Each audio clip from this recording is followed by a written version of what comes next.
राष्ट्रवादी काँग्रेस पार्टीचे राष्ट्रीय अध्यक्ष तथा दिवंगत उपमुख्यमंत्री आदरणीय अजितदादा पवार यांचे नुकतेच 28 जानेवारी रोजी दुःखद निधन झाल्याने त्यांचे निकटवर्ती व विश्वासू म्हणून परिचित आमदार संजय खोडके व आमदार सौ सुलभाताई खोडके हे शोकमग्न आहेत। गुरुवार दिनांक 5 फेब्रुवारी रोजी जिल्ह्याचे पालकमंत्री नामदार चंद्रशेखरजी बावनकुळे यांनी गाडगेनगर स्थित आमदार खोडके यांच्या निवासस्थानी सांत्वन भेट दिली।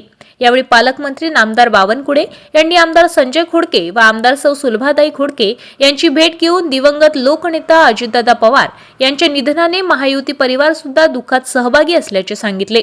दिवंगत उपमुख्यमंत्री अजितदादा पवार यांनी महायुती सरकारमध्ये राहून महाराष्ट्राच्या समृद्ध विकासासाठी जे काही निर्णय घेतले त्याचा अमरावतीला सुद्धा पुरेपूर लाभ मिळाला आहे।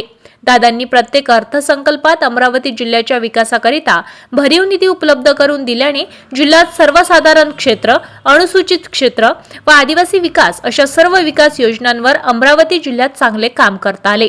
अजितदादांना शहरे विकसित करायला आवडत असल्याने त्यांनी आपल्या अमरावती येथील दिनांक 9 जानेवारी 2026 रोजी शेवटच्या सभेमध्ये सुद्धा अमरावतीच्या विकासाचे विजन बाळगून आगामी काळात अमरावती शहराच्या झपाट्याने विकास करण्यासाठी निधी देण्याचे आश्वासन दिले होते। आज जरी दादा आपल्यात नसले तरी अजितदादांनी अमरावतीमध्ये केलेला प्रत्येक वादा आपण आगामी काळात पूर्ण करण्यासाठी प्रयत्नरत राहू असा विश्वास सुद्धा नामदार बावनकुळे यांनी सांत्वनपर भेटीतून व्यक्त केलाय। तसेच अजितदादांच्या निधनाने शोकमग्न असलेल्या खोडके परिवाराने या दुःखातून सावरून आपले लोककल्याण व जनविकासाचे कार्य पूर्वरत करण्याबाबतही नामदार बावनकुळे यांनी आमदार संजय खोडके व आमदार सुलभाताई खोडके यांच्याशी संवाद साधलाय।